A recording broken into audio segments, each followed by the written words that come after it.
Hey, this is Five of Clubs, and welcome one and all to another episode of Simpleton Solos, a series in which a simpleton plays one of his favorite board games. In today's episode, we continue our playthrough of Townsfolk Tussle, a cooperative boss battling game set in a 1930s-style cartoon world. Last time around, we took on King and Queen, a conjoined cohort of ruthless royals that proved to be a royal pain in our townsfolk's behinds. However, despite their efforts to grab at our gear and cash, our team was able to beat them into submission, in large part thanks to the meddlesome Quintus Binch and the dour Norman Fishboy. One could say they were an inseparable team once they were fused together at the hip. We're like brothers, only closer. Granny Melba had dreams of speed, first participating in a foot race that gave her a muscle cramp, but then aiming nonetheless to fulfill 3 movement-based goals regardless of her injury. As for the fishman, despite his dour perspective about his luck, he managed to land not 1, but 2 critical hits during the battle. Yancy Plover, the conspiratorial communist, was unable to lay a finger on the ruffian, but not for lack of trying. Perhaps he simply needs a Soviet sickle to complement his communist hammer.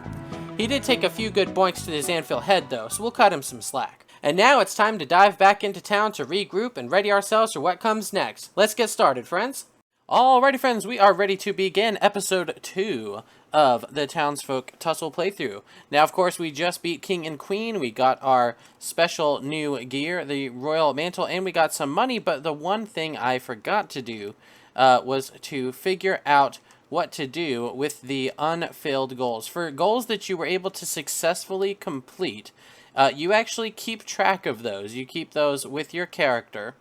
And basically at the very end of the game, where you go into the 4th boss battle, you'll add up all the little points here. So this is 1 point, that's 3 points. You add up all the points of the goal cards that each character was able to accomplish, and whoever has the most becomes the new sheriff of Eureka Springs.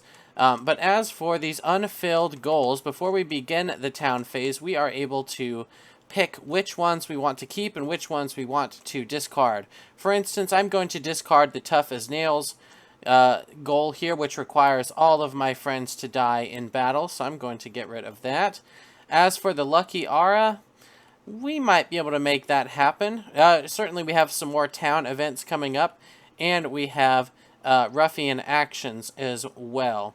Now, theoretically, looking at this right now, rolling a 5+ on a town event, I mean, when we rolled for the racing thing, I know, for instance, Quintus Binch rolled a crit 10 on the race, but I think it means, like, on an actual, you know, roll, one character rolls a d10 to do X. I'm not actually sure on that, but I'm going to play as though that's the case.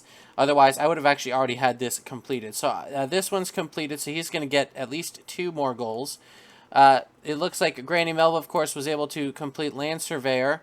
Moving 6 squares in a straight line in a single turn is going to still be a little bit tough without a goal to buff her movement, because right now she has a max movement of 5.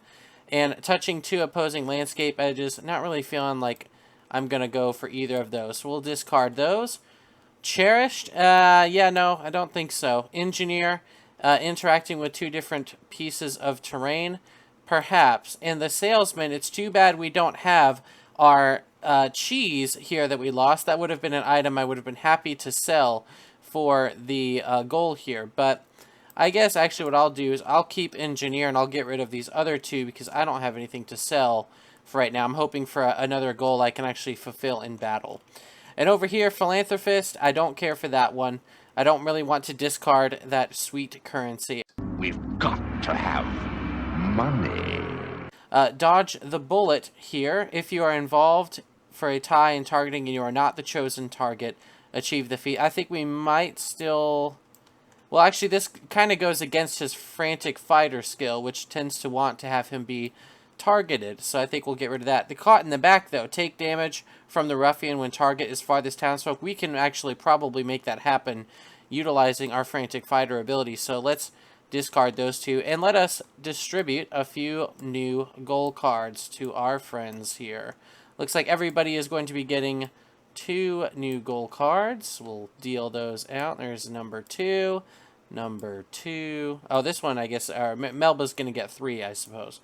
There we go. There we go. And then let's give one more to Granny. Oh, and of course, before we do all this, we have to shuffle the buying and beating, or buy-in and beaten order. So the way that that works is these folks all shuffle this way. So Granny's going to come up here, then Quintus, then Norman. So it's going to shuffle like that. Very good. So it looks like Granny's going to get first turn at buying, then Quintus, then Yancy and Norman Fishboy at the rear. And then in the beating order, Norman's going first, then Yancy, then Quintus, then Melba. So that's going to be interesting to see if we can remember that. But let's take a look at these goals real quick. Observe from afar, and the turn 10 plus squares away from the ruffian. Not achieved when the ruffian is removed from the board. Ah, darn. That would potentially be pretty easy. Okay, well, so we would have to sort of go out of our way to run away from the ruffian to achieve that. Interesting. Strategist, reduce the ruffian's movement. Too bad we didn't have this last time around where we were bonking king and queen's toes, or we would certainly have fulfilled that. And, of course, the lucky Ara, which we already know. Okay, let's look at Granny Melba. She's got Nurse. Restore 1 plus HP to another townsfolk. She would need to be given an item that grants healing in order to do that, and she currently does not have one. Bite the bullet. If you are involved in a tie for targeting and you are the chosen target, achieve this feat. This is the opposite of dodge the bullet. It's too bad that our friend Yancy Plover does not have bite the bullet, because that would combo really well with, naturally, his frantic fighter ability and his general goal of being the tank. So, darn. Okay. Let's see what this other... Survivor. Take 2 plus damage in a single turn without being knocked out. So we want to take a hefty hit from the ruffian and survive. Thankfully, though, with the Royal Mantle, we have plus 1 max HP, which I will reflect up here. So we are able to take a bit more of a beating than we were without that mantle, for example. Very good. Engineer. Interact with 2 different pieces of terrain. Very good. What else we have? Hard Times. End the town phase with the least coins. Cannot be a tie. Okay, so I want to have the least coins. It can't be a tie. So even if I clear out and spend every coin I have, if I'm tied at 0, apparently I will not achieve this feat, which is unfortunate. Abstract Fighter. Do not deal damage to the ruffian with weapons for the entire fight. Oh my goodness. You'd get 5 points for doing that, but with the Sharpened Feather, he tends to be a pretty reliable damage dealer, so I do not believe I'm going to even bother pursuing that. Okay. Wrong place, wrong time. Take damage from the ruffian when target is none. When the target is none. I mean, yep, Frantic Fighter. Definitely going to help us potentially achieve that. Learn from mistakes. If you roll a 2 or lower when attacking the ruffian, achieve this feat. Darn, if only he had this last time around, because he was rolling pretty low last time. And then, of course, we are retaining Caught in the Back. Take damage to the ruffian when targets the farthest townsfolk. All right, so we have our feats of metal set to go. Let us shuffle the town events deck, and we will deal out some new town events to folks. Oh, technically, I guess Granny Melba should be the one getting these first. There we go. There we go. All right, Granny Melba, what do we got going on? Rolling fog. You are swallowed by a cloud of rolling fog. It's nearly impossible to see anything. You're stumbling over bodies left and right. Goodness. Luckily, you can use the fog to your advantage and sneak up on the next ruffian. In the next fight, the ruffian skips their first turn, and all townsfolk have -1 accuracy. Interesting. All right, I'm actually going to leave this out on the board so that, or at least nearby over here. Maybe, you know, I'll put it in the terrain spot so that I don't forget to skip the first turn from the ruffian. Okay, so we got some fog enshrouding the start of our upcoming battle. Interesting. Interesting. And I guess she's not too bothered. She already has -2 accuracy, but can make up with it using her farsighted ability. Not sure thematically how the farsighted ability helps with fog, but or how it operates in fog. But perhaps Granny Melba's eyesight is just that peculiarly good. All right, Quintus the Binch. We got another secret. We don't want that. I mean, we do potentially, but... All right, bottom shelf goods. The peddler decides to offer a discount on the selection of her refurbished goods. Keep this card in front of the townsfolk for the rest of the game. Whenever a townsfolk purchases a piece of gear from one of the bottom 2 slots of the peddler shop, they receive a 2-coin discount, but must roll immediately. On a 2 or less, the gear breaks instantly and must be discarded. Oh my, okay. You know what? Now that I've seen this, You know, Yancy might have been onto something last round, being a little suspicious and wary of the peddler's stuff. Funny enough, it turns out he may not have been insane to be suspicious that she has been holding out on us. Okay, bottom shelved goods. Wow, another ongoing card that we'll have to remember. Excellent. Let's reset him back to his starting value there. All right, Hilltop Surprise. Something shiny is hanging from the top of a small cliff. Looks like it'll be a tough climb. Might be worth it, though. Roll minus the number of pieces of gear owned. So I have 3 pieces of gear that I own. So I roll and then minus 3 from the result. And, of course, keeping in line with your rolling streak so far, we have a 2. Which minus these was brought down to a 1, basically, because the 1's the lowest. You start to crumble under the weight of your gear and call it quits. Maybe next time. Darn. Looks like if we had succeeded, we would have been able to receive the first card from the Peddler deck worth 7 or more coins.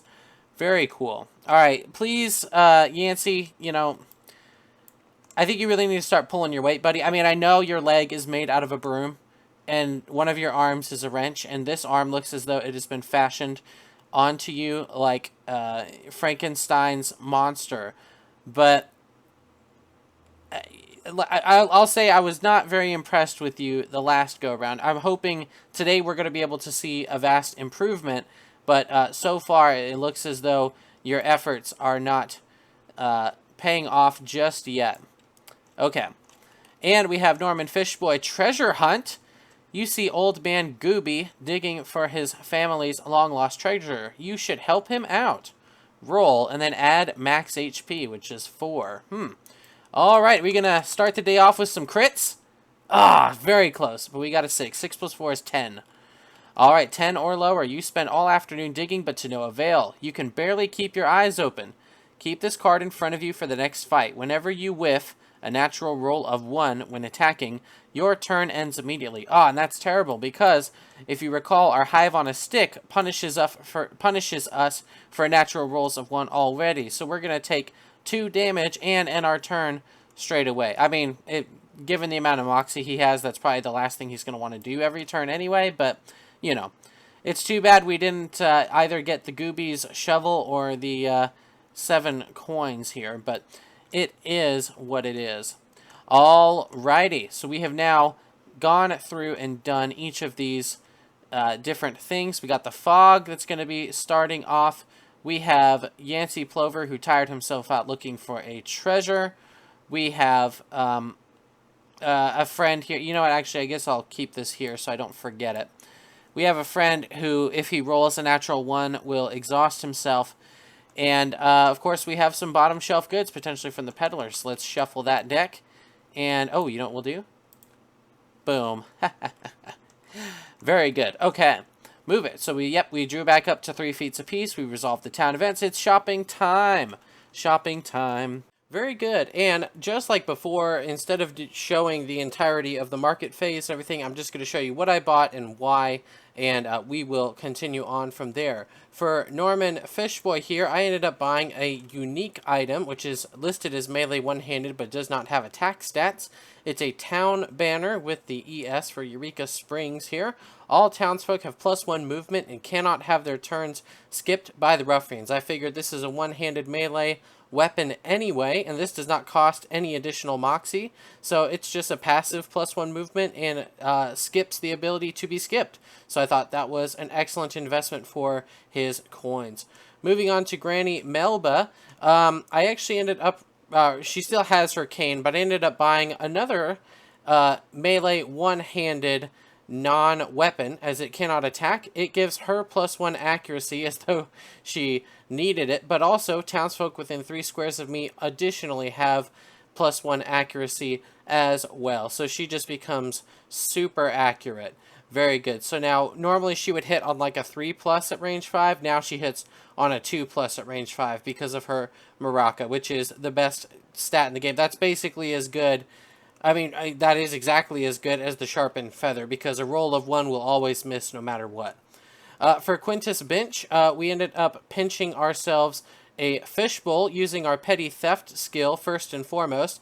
I pulled it because, of course, it was under the 5 coin limit, and it gives us +1 accuracy. But if you take 2 or more damage from a ruffian action, the fishbowl itself will shatter, much like the skull helm a little bit in Kingdom Death Monster, where it could be used to block a certain type of hit in which it will break.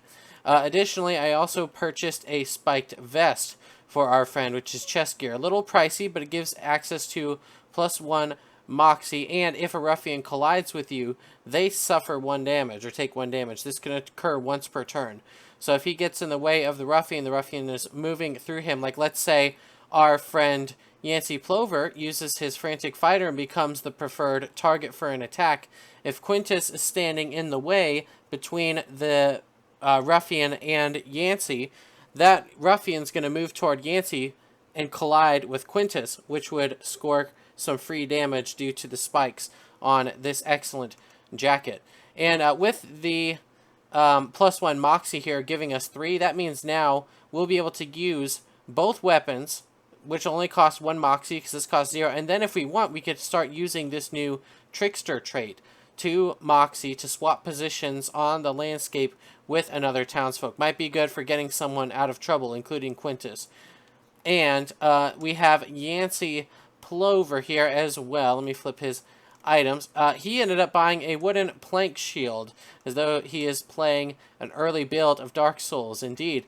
He has 1 item here that allows him to prevent all damage dealt to you from an action. This does something rather similar. Once per fight, prevent all damage dealt to you or an adjacent townsfolk from a ruffian action. So basically, he's able to negate 2 separate attacks now that he has this wooden plank shield. And that's what I bought. So let's go ahead and put it into play and see how it fares for us in the upcoming battle. All right, very good. Well, I think we are ready to set up our encounter here. Our encounter in the Rolling Fog. And who are we going to fight today? We are fighting Umbrello. Oh boy, I have fought this guy before. And actually, the fog bit is somewhat thematic, considering the type of boss and sort of the area, the locale that we are going to be fighting in. But I will go ahead and show you what that looks like here in just a moment. Let's see if the button will work today. There it goes. Oh, look at that. Okay, so this boss button actually worked and instantly set up the encounter here. You can see we are going to be doing a water-heavy encounter. We have a well, a murky moat, and a town pond, which means we might be able to use our fishy cap here if we're lucky. Now, Umbrello reminds me of a certain type of yokai, which is a Japanese word for like a specific type of Japanese sort of demon monster. It's like this sort of umbrella on a springy stick. And actually, you know what, a better picture is his actual character up here. Look at this guy. So he's kind of flicking off the stance of the water. His little umbrella coat here is dripping with blood, which is a bit freaky. He's got a stick in his shady eye there, and some water actually coming out of the brim of his cap. And of course, someone out there is reaching up for assistance and is not being given it. So Umbrello, it turns out from the lore here, is actually the mayor of a neighboring town called Sprinkle Falls. And apparently, essentially, he's sick of the fact that our townsfolk don't go visit over there. And instead of making his town better, he's just come to make our town worse, which is one way to go about dealing with stuff. But since this is the second version of the boss fight, we are on boss number 2, the Hooligan. We now use the umbrella instead of the chump, where he's nothing special. He now has this ability. Townsfolk that start their turn adjacent... I assume that is supposed to say turn. Townsfolk that start their turn adjacent to the town pond take 1 damage. Okay, so being around the water is bad in this instance. And for 4 players, he has 7 movement and 17 health. So we'll go ahead and slap those values down on the board. Shuffle the deck. Oh no, it's Umbrello. For some reason as well, I'm not sure why, but I get, when I see his eye up there and stuff, for some reason in my mind, I think Orochimaru from Naruto. I know that's like incredibly weeb to say, but I'm not sure what it is, to be honest. I have no idea, but every single time I look at him, the first person that comes to my mind is Orochimaru. All right. moving right along. His weakness here, if it should occur, we will let you know when that happens. So these T-spaced spots are where we can lay out our friends, but let's review the terrain before we decide where to settle. We have another deserted picnic. Perhaps it has some more stale cheese in there for us. So we've already seen one of those. We have a buzzing hive obstacle up here. A beehive precariously placed next to dynamite, as it were. If a townsfolk or ruffian starts their turn adjacent to this, they take a damage because those bees are ready to defend their sweet honey, as it says. I hope that the bees on our stick are not also emboldened to attack our townsfolk, but maybe we'll have to keep our friend Norman well away from the buzzing hive so these bees don't talk to one another. We have a wishing well also. We had this in the last round, or the last battle as well. You could pay 2 coins to make a wish and roll, and something may happen that's good. We have a town pawn obstacle. The town pawn does not block range attacks for townsfolk, even though it is an obstacle, because... So basically, we can't move through it because it's just so big, and I guess our fellows cannot swim. But maybe Toons, their animation and ink just sort of, I don't know, disintegrates when it touches water, perhaps. The best fishing spot in Eureka Springs, though. Okay, good to know. Then maybe it might be a good spot for our dear friend to try and get a fishy cap to sling a fish over at our friend Umbrello here. We have a big barrel, which you can spend 1 moxie to take a peek inside, and various things can be discovered in there. A murky moat, the feature here, but it can only be passed over via the bridge. So basically, all of these spaces are essentially obstacles, much like the town pond, but you can go across the bridge to and fro. Very good. And lastly, dynamite and detonator. When adjacent to the detonator, spend 2 moxie to plunge it, and that is right over here by the barrel. And depending on what you roll, you may blow up the dynamite, or nothing might happen because the fuse fizzled out on the way over there, for example. Here's a real high-class bout. Now go!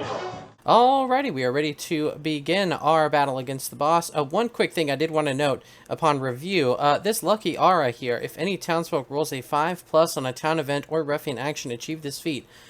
If you recall, during the treasure hunt event, Norman Fishboy actually rolled a 6, so he fulfilled those requirements to complete this goal, so I did give him 2 additional coins there. Very good. Okay, and I went ahead and set our friends out on the board here. I went ahead and left, of course we do have to follow this diagram, but I went ahead and put Quintus Binch right here so that he could try and go to the big barrel and the TNT as quick as he wants, because he will actually be rewarded for interacting with terrain.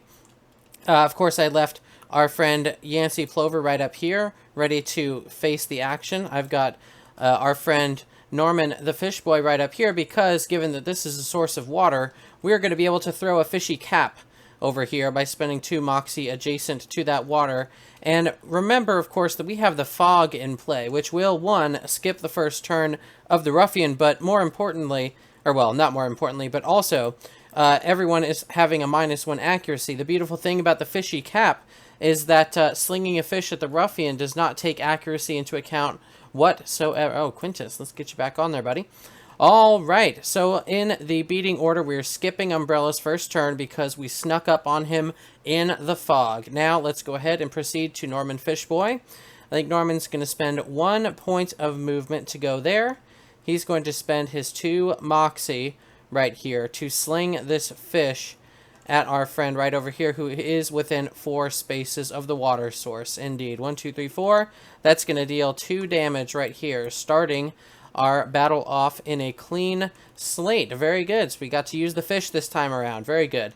And I will also... Let's see. I've only moved 1 space. I'll go 2, 3, 4... I believe his movement is 5. Let me double check.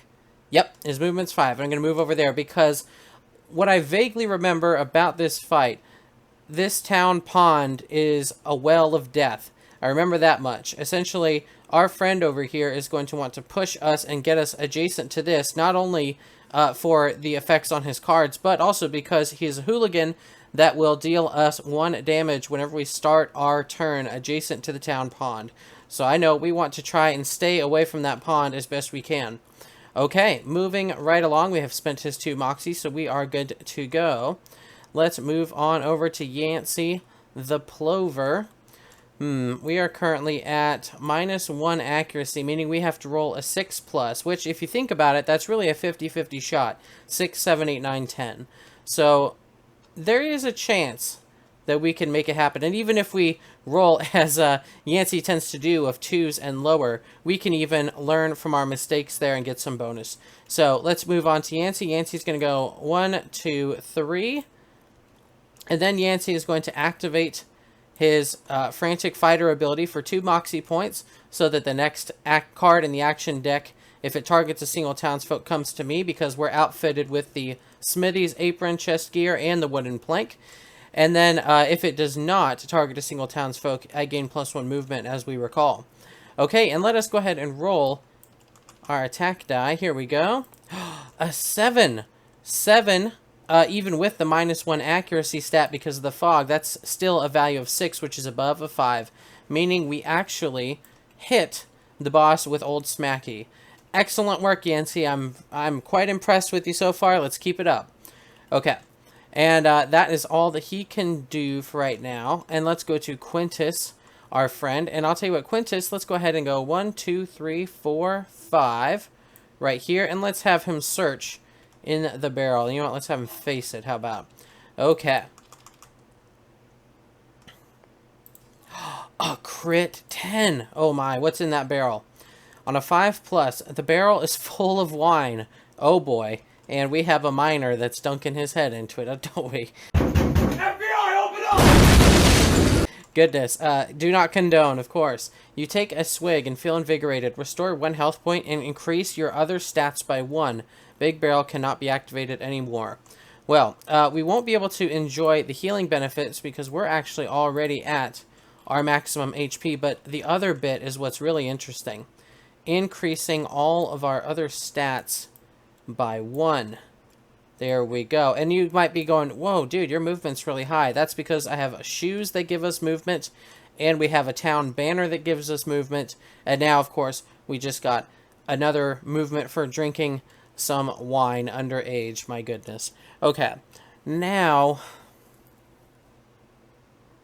I have an idea. So I'm actually going to finally use the stolen candy. I'm going to consume it, and basically you may place yourself in any open square on the landscape. Actually, you know, I don't even need to do that, because now that I have 4 Moxie, I've only used 1 to go inside the big barrel. I'm going to use 2 Moxie to trade places with Yancy Plover. That's what I'm going to do. I'm going to pop that right there. So Yancy is over there, and I'm here. And now that I have teleported myself over to our friend Umbrello, it's time to lay the smackdown. Yeah, we only have 1 Moxie, but remember, this costs 0, and this only costs 1. So we get to smack him with our various implements. Let's do it. We got a 9 on the sharpened feather, so that's going to result in 1 wound. Very good. And let's roll again. Oh, it almost was on that crit. It was so close. All right, unfortunately... Oh, wait a minute. No, this is good. So that 4 would have been a miss, because while we have generally a 2 in our accuracy stat, thanks to the fishbowl and the wine that somehow makes us more accurate and not less accurate, as I am keen to understand, the fog is still present, meaning we only get to add 1 to our accuracy roll. However, 4 plus 1 is 5, and 5 plus is what we need to hit with the rubber bat. So we actually get the hit, which is going to trigger the first of his out-of-turn card plays. And he's going to be aiming for our friend who is way over there, so you may not even reach him. Hooked handle. Umbrello extends his wooden handle towards your neck. Target the closest townsfolk. Well, we know actually he's going to target, since that is a single target, he's going to target our friend Yancy Plover first. Move towards the target. If Umbrello reaches them, deal 1 damage, and then the after effect is triggered. Well, lucky for us, we know he's not going to reach him, so he's going to plow through our dear friend here. 1, 2, 3, 4, 5, 6, 7. There we go. And unfortunately, he cannot reach Yancy Plover, so he's not going to trigger the after effect or deal any damage. Excellently done, you tricky one, Quintus Binch. Very good. And we get to keep the candy for another time. Excellent. Moving right along, it is Granny Melba's turn. Unfortunately, Granny Melba is a little out of the way from being able to hit this guy, but her movement is surprisingly high, given that she also has shoes or footwear that gives her additional movement, and the town banner is assisting. So she's going to move 1, 2, 3, 4, 5, 6. And let's take a look at this. 1, 2, 3, 4, 5. Ah, so close. We were almost in range to shoot him with the Rudy Tutor, but we are just one space shy. Too bad. Okay, so I guess that's going to be it for Granny. Okay, going right to the top, we have Umbrello's turn, and he's not doing too well so far. So let's see what he can do here. Endless Rain. Umbrello summons a colossal rain cloud. The town is getting flooded. Target none. Okay, so now we remember that Yancy Plover, if he takes damage from ruffian actions that target none, then he can fulfill that trait. All townsfolk within 5 squares of the town pond take 1 damage. 1, 2, 3, 4. Ah, so Quintus is unfortunately just close enough. You know what? Actually, I think with the wine that he drank,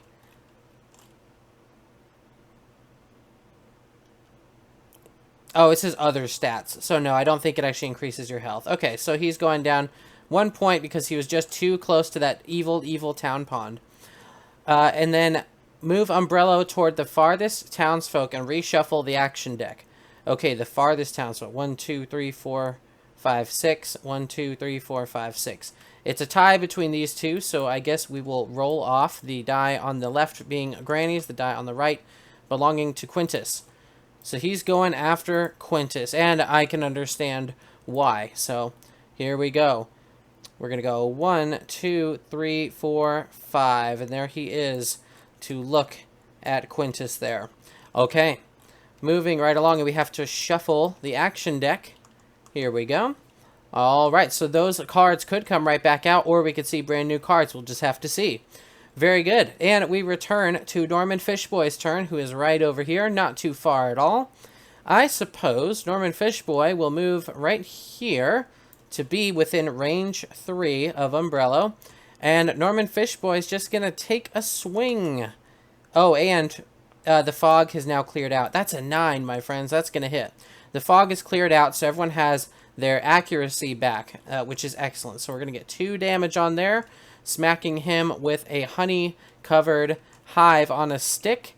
And then let us move right there, I suppose, so that in case he tries to push us near that town pond, we are nowhere near it. No siree. Excellent. We'll move right along to our friend Yancy Plover. We'll delete that here, which means he's at a 0 for accuracy, but that's better than -1. Okay, Yancy's a little out of the way there. He's not going to be able to make it over there, unfortunately. So he's going to have to go 1, 2, 3. I think his movement is just 4 right now. Yep, just 4. So we'll do that, and we'll go ahead and activate our Frantic Fighter ability in hopes of triggering an extra additional effect. Okay, moving right along to Quintus the Binch. It is time for him to maybe enact some tomfoolery. Let's see. I suppose we'll go 1, 2, 3. Here we are. And let us go ahead and strike at our friend here with the sharpened feather first. What is that? It says a 6. Yep, it's a 6. Okay. It's a hit. Oh! Wait a minute. Wait a minute. Remember when we switched places with our friend Yancy Plover? Remember what happened? So he's going to plow through our dear friend here. 1, 2, 3, 4, 5, 6. He actually collided with our friend here, which means the spines would have dealt him damage. SSR! Activate the Omega-13! Oh, goodness, yes. Yes, indeed. And actually, knowing that, instead of stopping here, I should actually stop right here in hopes that he will collide with me again on his way to Yancy, because Yancy has done the frantic dance. All right, yes, the roll is still valid either way, so I think it's not cheating, really. Okay, so we have done 1 damage there. Very good. And then let us roll for the bat. Okay, the bat, unfortunately, even though... Well, actually, that's right, we're at 2 because we drank that wine, as a troublesome Quintus Binch is set to do. So 3 here, but our accuracy stat is 2. 3 plus 2 is 5. 5 plus is needed by the bat. We're going to give him a swing. There we go. Bam. Perfectly done, my friend. Is there any other move we want you to do? No, I really don't think there is. Let's put you right here. Just in case you get pulled toward the town pond. We don't really want that happening. Okay, and Granny Melba is a little too close for comfort, but I think she is able to get further away from the town pond. 1, 2, 3. Yes, indeed, it appears that she is moonwalking. 4, 5, 6. No, I think we need to stop right there to be in range. 1, 2, 3, 4, 5. Yes. So we are now at range 5 to shoot with the Rudy Tutor. Let's do it. Oh, I was going to be very sad if it stopped on that 1. A 7. A 7 indeed is going to be successful. So let us deal 2 more damage to our friend, which is going to trigger his trap card. Or not a trap card, I guess it is additional card play. Engulfing Umbrello. Umbrello drops from above, engulfing his opponents from head to toe. Target all townsfolk within 3 squares. 1, so these 2, okay. Okay, and because it's targeting more than 1 townsfolk, thanks to the Frantic Fighter skill, we get to increase his movement by 1. Very good. After effect, any townsfolk that... Oh, all targets take 1 damage. Okay. I could decide to block the hit with Yancy here. Let's find out what it does, and then maybe that will contextualize whether we want to block it.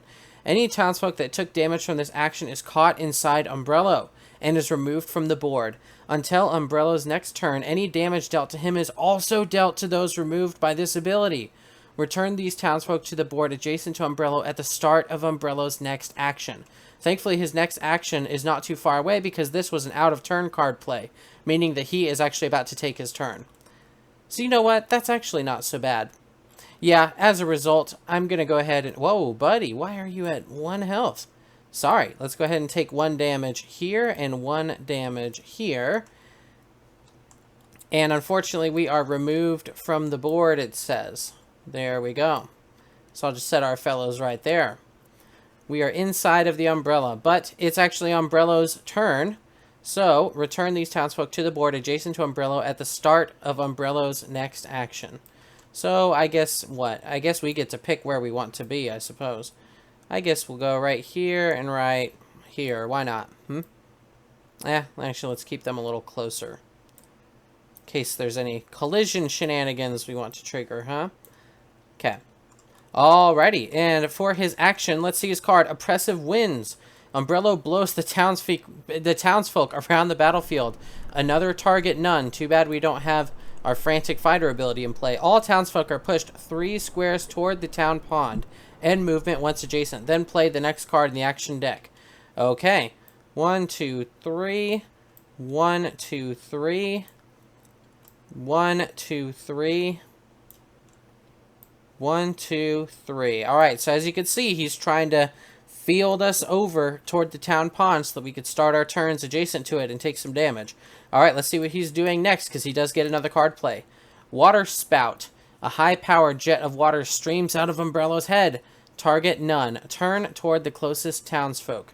Well, we have a tie between our friend Quintus Binch and our friend Yancy Plover, so we're going to have to do another roll-off. Let's see. Looks like Quintus is the higher roller, which... that seems a bit backwards when you roll... Oh, I think it actually is when whoever rolls the lowest is the one who takes it, because that would be a bit backwards, right? I rolled the highest. Good, you're getting hit. So that's a little too bad, because I was hoping to utilize the wooden plank or the smithy's apron in deflecting this attack, but it does not appear that I'm going to be able to do that. Whoa, what? I think it actually is when whoever rolls the lowest is the one who takes it, because that would be a bit backwards, right? I rolled the highest. Good, you're getting hit. Darn. Okay. Let's see what happens. Turn toward the closest townsfolk. All townsfolk standing directly in front of Umbrello are blasted by a stream of water. Oh boy. He's going to blast me with a stream of water. They take 2 damage and are pushed 10 spaces toward the town pond. End movement once adjacent. Then move Umbrello toward the farthest townsfolk. My goodness. So he sprays me with a fierce gale of water. 1, 2, 3, 4. Okay, so yeah, I'm right there by the town pond, unfortunately. So I'm taking 2 damage from that. Oh no. Oh, things were going so well for us. Look at this. 1, 2. So even though he drank that excellent and succulent ambrosial wine, unfortunately he's dead. And additionally, the fishbowl. If a single ruffian action deals 2+ damage to you, fishbowl shatters. Skip your next turn and discard fishbowl. Well, we wouldn't be able to skip his turn anyway because he has been knocked out. How could this happen to me? Oh, darn. Oh, man. That's really unfortunate. Ooh, water spout. Ooh, I don't like you. Oh, then move Umbrello toward the farthest townsfolk. 1, 2. Turns out the farthest townsfolk away is someone who is 2 spaces away. Actually, you know what? It's technically a... Oh, no, he would only move 1 to get there. So he's got to move 2 to get adjacent to him. So it is. Oh, man, oh, man. You know what that means, unfortunately? That also means we're not going to be able to plunge the dynamite for the engineering stat. And we already know we dealt him damage. So unfortunately, it's going to be a royal crapshoot for Quintus Binch. He's not going to get a single bonus. And he's also ineligible for the boss reward because he's been knocked out. Darn. Darn you, Umbrello. Coming back with a vengeance. Yes. Okay, well, certainly honestly, I thought we were creaming him. And I mean, I guess we still kind of are. But it just goes to show that at least with this boss, as seems to be the case with other times I have faced him, don't count him out just yet. He could be a bit tricky. Okay, moving right along, it's time for our Norman Fishboy friend to go. And let's go ahead and move 1, 2, and then we'll attack at range 3, as we ought to do. That is a 3, but we have +2 accuracy, but it actually falls short of the 6 that we need it to be. Darn. Okay, and then let's go ahead and move 2 more spaces. There we go. Just so we're as far away from that town pond as possible. We have no desire to be anywhere near that. Okay. Excellent. Yancy Plover. He's very upset. He watched his friend and ally Quintus Binch fall. And he is looking for blood. Now, of course, he does have a movement of 5. So let's go 1, 2, 3, 4, 5 right here. Let's try and smack him with old Smacky. That's a 6. That's going to do it. Excellent. So we get 1 more damage here. And with the other 2 action points that we have, let's go ahead and activate our Frantic Fighter ability again, because we're feeling pretty healthy, and we have our Smithy's Apron and wooden planks available to us as well. Very good. And the last person to go is going to be our dear friend, Granny Melba. Unfortunately for Granny Melba, her gun is unloaded, so we're not going to be able to attack this turn. So I suppose we'll just go 1, 2, 3, 4, 5, 6. Yep, I suppose we'll do right that. Get way, way out of the way of the town pond. No town pond for us. Okay, and we'll remove Quintus Binch here because unfortunately he has fallen to Umbrello's wrath. Umbrello gets to go. And we'll be potentially targeting Yancy. Hooked handle. Oh, we've seen this one. Target the closest townsfolk, which actually, funny enough, is our dear friend here anyway. Okay, move towards the target. If Umbrello reaches them, deal a damage. So we could just take it, or, after effect, the target is seeing stars. They are flung 6 squares towards the town pond and must lower their accuracy by 1. Haha, nope. Don't think so. Smithy's Apron. We are going to block that, which means since we did not take damage, we do not suffer the after effect of this card. Thank you, Smithy's Apron. You have come through for us. Very good. And it's time for us to go again. We go 1, 2 right here, and then let's go ahead and try and swing our hive on a stick. We have a 5 plus 2 is 7, which certainly exceeds the 6 accuracy that we need to do there. Very good. So that's going to be 2 more damage. Unfortunately, we are going to reveal another Umbrello card. What do we have? Endless Rain. Umbrello summons a colossal rain cloud. The town is getting flooded again. Target none. Okay. All townsfolk within 5 squares of the pond take 1 damage. Thankfully, we are far away from the pond this time around for your Endless Rain. Move Umbrello toward the farthest townsfolk and reshuffle the action deck. Okay, so he's actually going to go try to move towards our friend over here. 1, 2, 3, 4, 5, 6, 7. Here he is. All right. Okay, then Yancy Plover, he's like, hey, we have unfinished business, you and I. 1, 2, 3, and he is going to try to smack our friend over here with Old Smacky, who has been quite reliable. And indeed remains reliable. Look at that. 5 plus, we rolled a 5. That's going to be 1 more damage to the ruffian, bringing our friend over here down to 2 health. Excellent. And, of course, Quintus is fallen, so we're going to skip his turn, and now it's Granny Melba's turn. Granny's going to move away a little bit. 1, 2, 3, 4, 5, which puts him at a range of 5 here, our optimal targeting range. She's going to look down the iron sights, and bam, there we go. Oh, I never actually deleted that. There we go. With that 6, she's shot him with the Rudy Tutor, and that's going to bring our ruffian friend to 0 health and defeat this living Umbrella. Get out of here, Umbrello. Very good. Excellently done, everyone. It's sad that we lost our friend Quintus Binch, but it is what it is. All right, let's take a look at the criteria here. He did not take any damage from the ruffian when the target was none. He actually did not roll terribly this time around when making attacks. He didn't get that either. Take damage from the ruffian when the target is the farthest townsfolk. I don't believe he actually got that either, because the one time where he was actually targeted for the farthest townsfolk and the enemy actually reached him, I think Frantic Fighter was active, meaning that it supersedes whatever the targeting credentials are. So, wow, darn. Okay, so he actually didn't fulfill a single one of these either. If you are involved in a tie for targeting and you are the chosen target, achieve this feat. No, we did not have that happen. And she stayed actually at full health for the whole fight, so she didn't fulfill that either. Wow, the only person to actually fulfill something this time around is Norman Fishboy, which means he is going to be the uncontested person that's going to get one of these rewards. Let's see which one he gets. The Breezy Cape, chest gear, +1 movement. If any player gets a critical hit, you may restore 1 health point. Wow. Wow, that's cool. Okay. Very cool. So when someone gets crits, which he didn't do any crits this time around, but I don't think he's done critting for us. So I think maybe if we just keep an eye on him, he will do crits. And if he doesn't, surely someone else will. So free healing on crits. Very good. Very, very good. Okay, and now that we are at the end, there are a few steps we have to do, and I'll try to do them in order in this episode.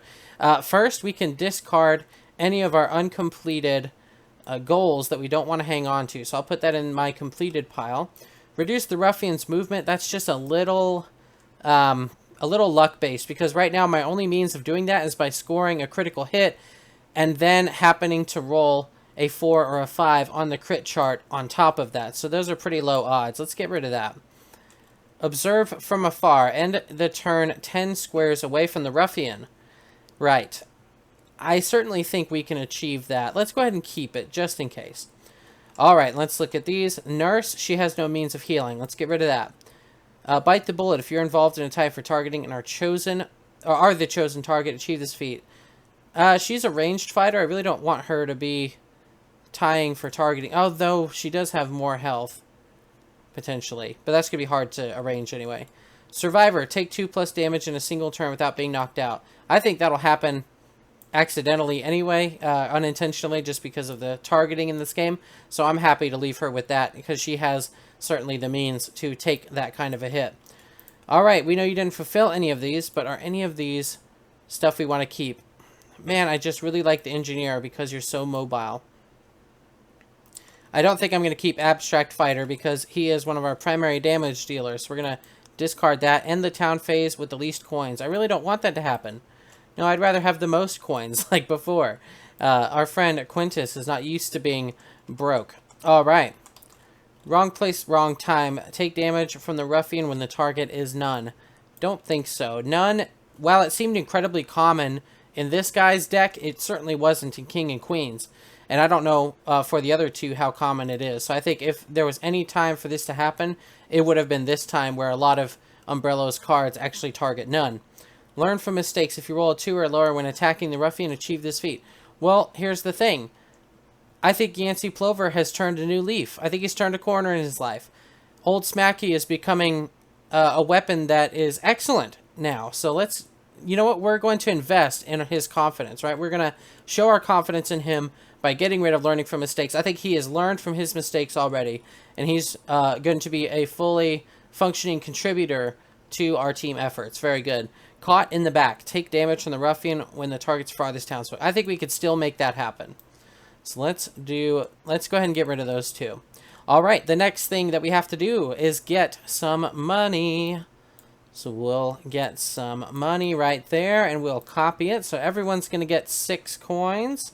There you go. There's some coins for you, some coins for you, some coins for you, and coins for you. That was strange. I don't know if there was a lag spike or what, but I was pressing the keystroke for it, and it was not actually working. So, not sure what happened there. In any case, we all got our money, and he's got his breezy cape. I should have actually technically waited till now to divvy it up, but man, I was just so excited to see what we got. And look at that. What an excellent find. Very good job, Norman Fishboy. Very good. You have been one of our MVPs on this team, so I think you deserve a kickback here and there. Okay, well, there we go. There you have it, friends. We are now finished with this fight. We are now ready to proceed with the next fight and the next, well, rather, the next town phase first, and then proceed on to the next fight. But before we go, I guess maybe I can share some of my thoughts about this boss and about the first. So, I think King and Queen, I sort of alluded to this near the end of that match where that battle, I understand, goes pretty wildly different depending on where in the order that you encounter them. So it's like when they're chumps, that's the easiest they'll get by a pretty large margin. But I've heard they are incredibly challenging at some of these other levels. So I'm actually going to say, you know, chump versus the King and Queen I think is just fine. Though I never felt incredibly threatened by them as far as damage. Like here, you know, we had some attacks like this that dealt 2 damage in one go, and we just didn't run into that very much with King and Queen. So, but maybe that's just the fact that Umbrello is just a bit of a beefier hitter. Perhaps, I suppose. I'm not really sure. But in any case, as far as Umbrello, now that I've fought him, sort of when you start to see some of the tricks that he plays in his hooligan thing of the town pawn, I really love the idea of the villain, right? I love this kind of weather controlling umbrella guy who brings in floods and gale winds, and his whole shtick is about trying to get you all by that town pond and let that pond deal damage to you as though it's poisoned or something. I think that's a really clever idea. I also like some of the thematic explanations on the cards, like the card where he, you know, encloses his umbral shroud around those townsfolk, and then whatever damage he's dealt, they are dealt also. We happen to get it at a very fortunate time to where he was about to spit us out of the cloak anyway, but, you know, it could have been the case that that was an entire round with 2 people trapped in there. And then our friends would not want to attack him during that time. I know other things he can do. There's like a card in here where he basically can fly across the board. He tries to get to the wishing well, where I believe he heals himself, which is semi-replicated or alluded to here with the breezy cape. It's too bad we didn't get to see that happen, because I think that's a pretty neat thing, and happens to put him in precarious position for that dynamite, which is fun to explode. But, yeah, I really enjoy the boss. I think he's really cool, and not because, or at least not simply because of the Orochimaru similarity. And I think I figured out why he reminds me so much of Orochimaru. I think it's kind of the white motif, the white hands here as well. And then this coily, springy foot. I guess maybe it reminds me of like a snake, because Orochimaru was very snake-oriented, I suppose. But, yeah. All in all, excellent fight. Super neat design. I love how the terrain becomes a part of the battle more so than just being an obstacle. With Kingdom Death, because of the randomized terrain that's on there, and even sometimes the static terrain that's on there, some of it is just like field dressing. It doesn't add a lot of tactical depth to the decision space in the board. They're just things on the board that give it some visual variety for the most part. I mean, yes, there is an effect, obviously, but sometimes, you know, certain things just don't play a huge important role in the fight, or add too many new tactical options. So I like this cohesion between the umbrella and the town pond here, and generally the water stuff and how he pushes you over there and tries to do that. I'll actually say that for most of the bosses. We didn't see a whole lot of it with King and Queen, but I know that there are other bosses in the game that I have fought that also make use of interesting terrain interactions in ways that are thematic and clever. So I really appreciate that. Definitely shows that the folks who were designing this had some really great ideas and really cared to make them into interesting encounters that have multiple layers to them and multiple potential strategies. So, in any case, that was the conclusion of this fight. I'll go ahead and clean up the board, and then we will be ready for episode 3 at another time. Thank y'all so much for watching, and we'll look forward to seeing you on the next episode of Simpleton Solos. Take care.